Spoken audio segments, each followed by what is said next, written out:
Good afternoon, everyone. I'm Robert Berlin, DuPage County State's Attorney. With me is Sheriff James Mendrick.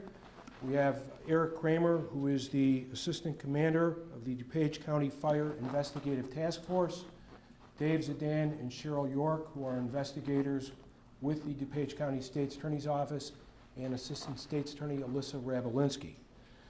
In the early morning of January 14th, 2019, about 5:20 a.m., a sheriff's deputy who was on patrol observed a fire at the Bully Life Animal Services on County Farm Road in unincorporated DuPage County, just north of North Avenue.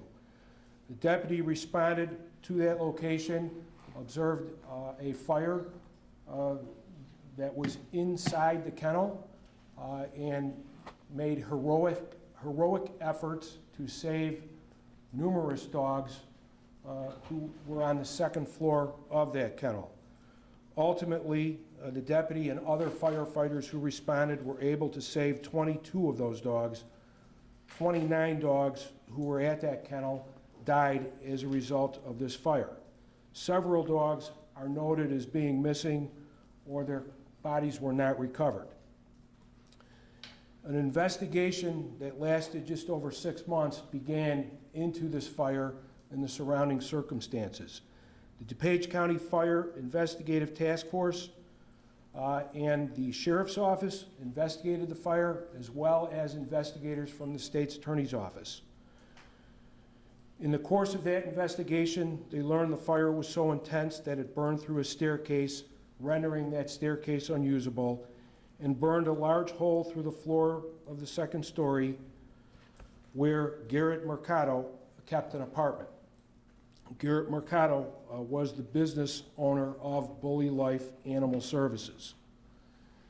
As a result of this 6-month investigation, Garrett Mercado has been charged with 28 misdemeanor counts, 14 counts of animal cruelty and 14 counts of violation of owner's duties. It is alleged that this kennel, which on the morning of January 14th, 2019, had over 58 dogs in it, had no fire prevention safety measures. These dogs were in crates that were stacked on top of each other. These crates were not made for long-term use. Many of the crates did not have trays so that the dogs on the top half, when they would urinate or defecate, would urinate or defecate on the dogs below them. Some of these counts relate to a dog named Magoo, who was at the kennel for a period of time, and when Magoo was returned to its owner, its ribs were showing, there was muscle wasting, and Magoo also contracted hookworm disease.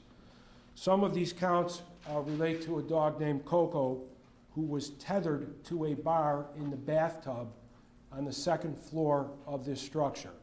And during the fire, that tethering was so tight that it was unlikely Coco would have been able to lay down, and if so, would not have been able to move. And Coco died during the fire and was actually found underneath a pile of debris.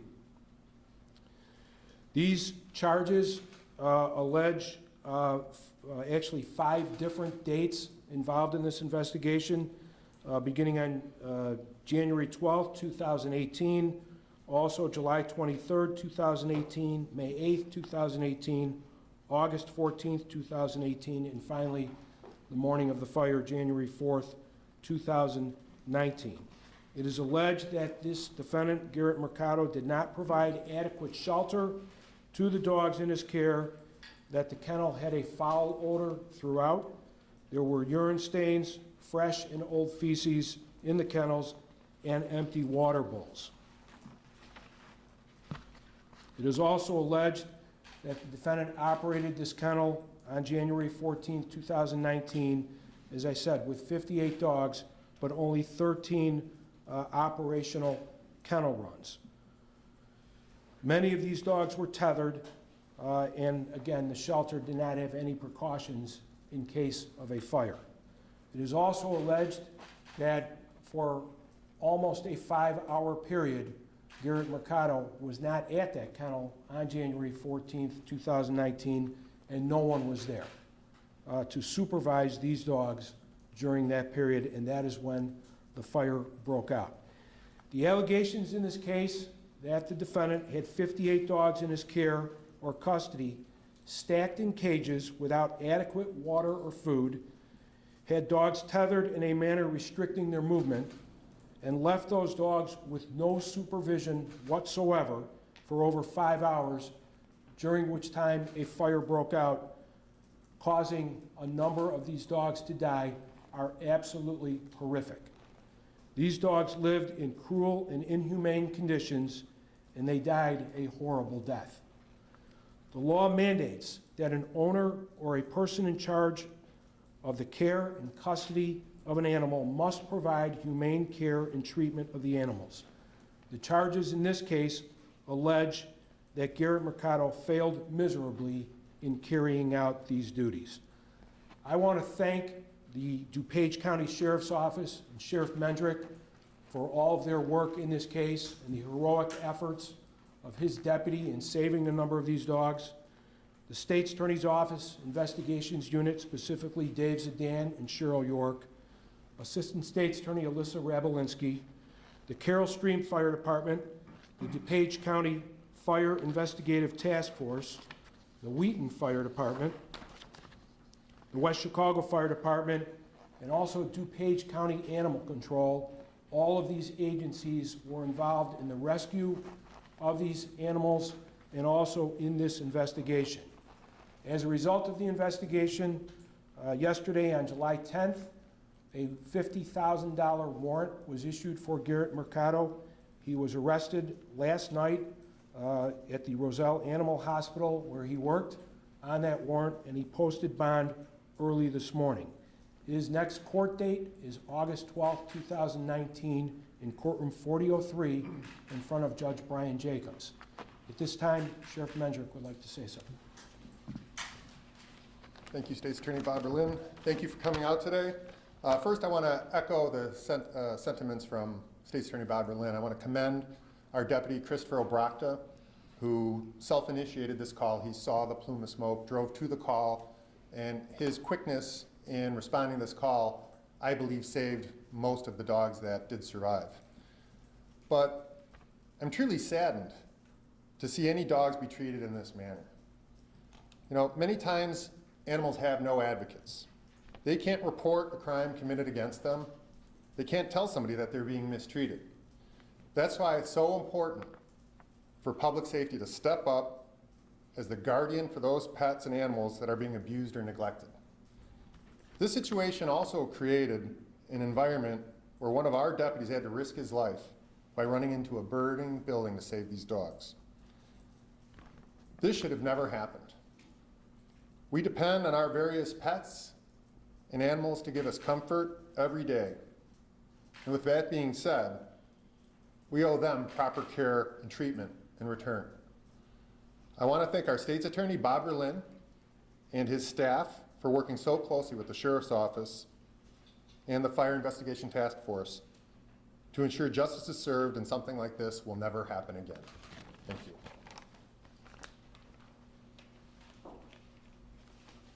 Are there any questions? Bob, would you say, I think you alluded to this, but can you expand a bit, that the conditions, even though we don't know the cause of the fire, the conditions in the home contributed to the deaths of so many dogs?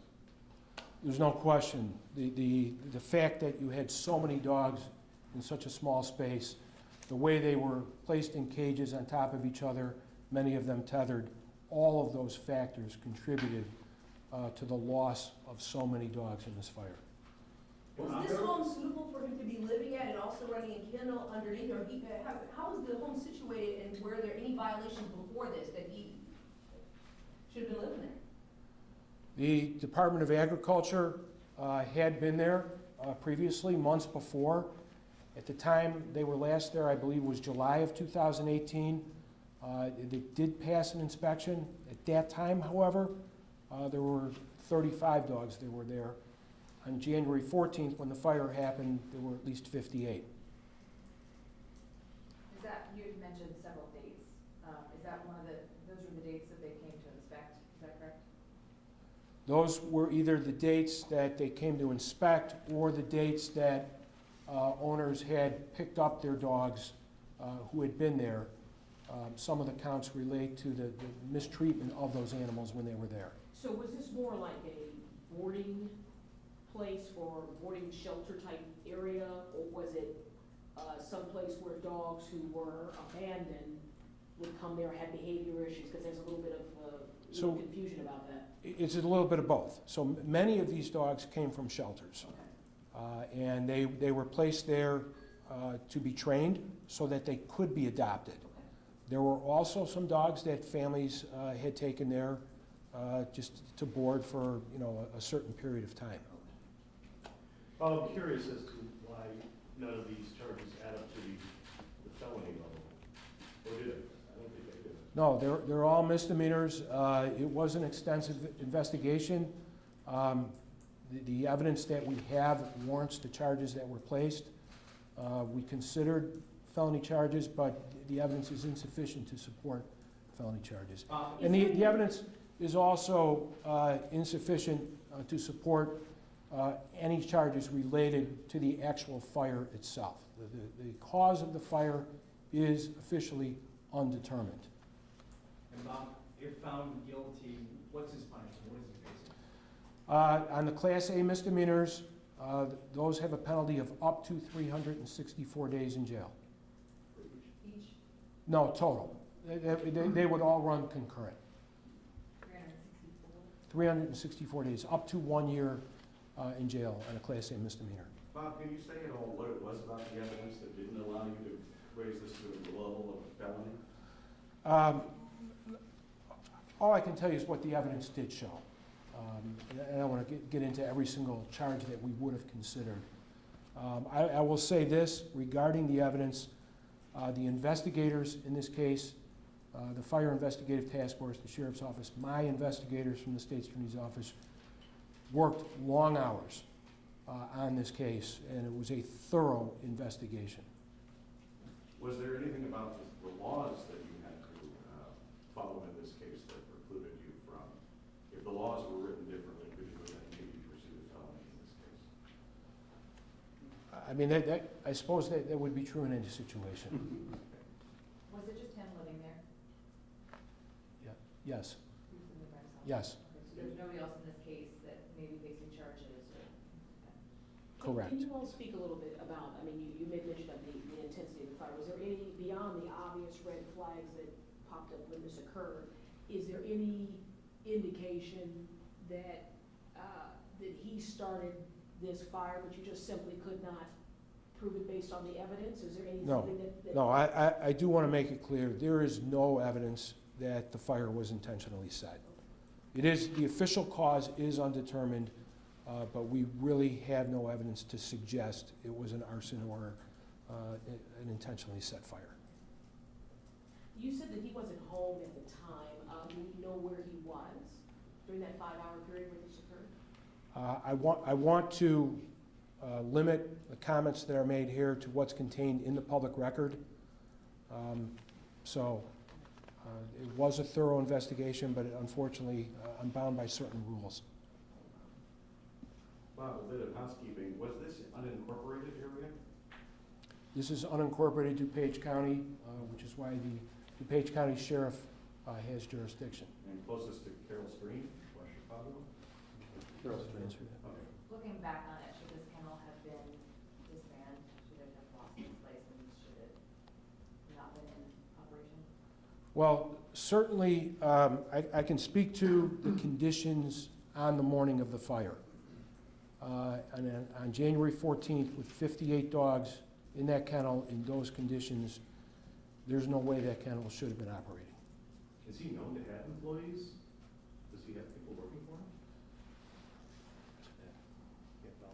Yeah, there were volunteers at times that worked for him. Just so I'm clear, you probably already said this and I just missed it, so I apologize.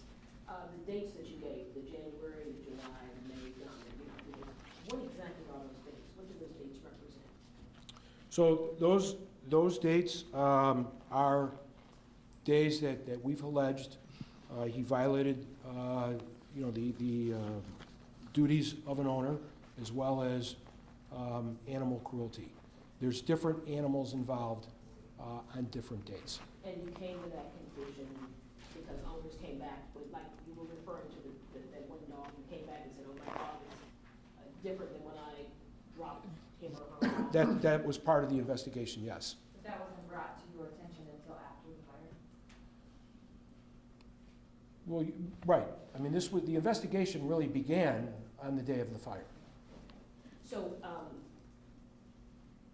so did these owners, once they got their dog, did they complain to anyone? Did they file, I don't know where you would go to do, did they notify the county, anybody that there was a problem, that this, I took my dog and now he's got ribs popping out and he's crazy or whatever? Again, I have to limit my comments to what's contained in the public record. I will say this, that the owners of these animals have all been interviewed by investigators in this case. And I will say, just to point out, I was a canine commander for 15 years also at the sheriff's office, and the care and treatment that we do for our dogs, our canines, puts us into a perspective for me to where the treatment that we observed during this fire was so disparate from the way we treat our canines. Truly, it was sickening, and you know, we have the highest and largest honor for our canine officers and our canines in our cars, and to see dogs in the private sector treated so horribly and differently than we would treat ours, I think is just appalling. One more bit of housekeeping, maybe there have been different names given to this facility. Just to clarify again what the actual name of the facility is that we're talking about. So the facility originally operated as D&D Kennels. However, at the time of the fire, that business was defunct, and the kennel was operating as the Bully Life Animal Services. B-U-L-L-Y? Yes. So, now, you say he's the operator, but is he the owner? He was not the owner of the property. The property was being leased by the business. Okay. But was he the owner of the business, I guess is the question. Yes, Okay. owner and operator, Okay, good, thank you. yes. So do you want us to make reference to this location again, sorry about this, but just as Bully Life Animal Services and not D&D Kennels, or can we use both?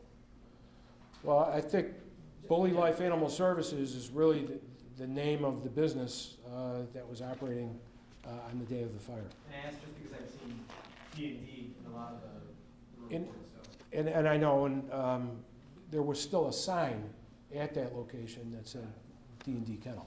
And it was January 14th, right, not January 12th? That's correct. January 14th, 2019.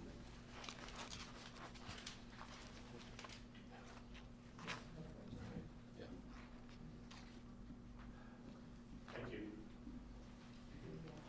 Okay, thank you very Thanks much. for coming out.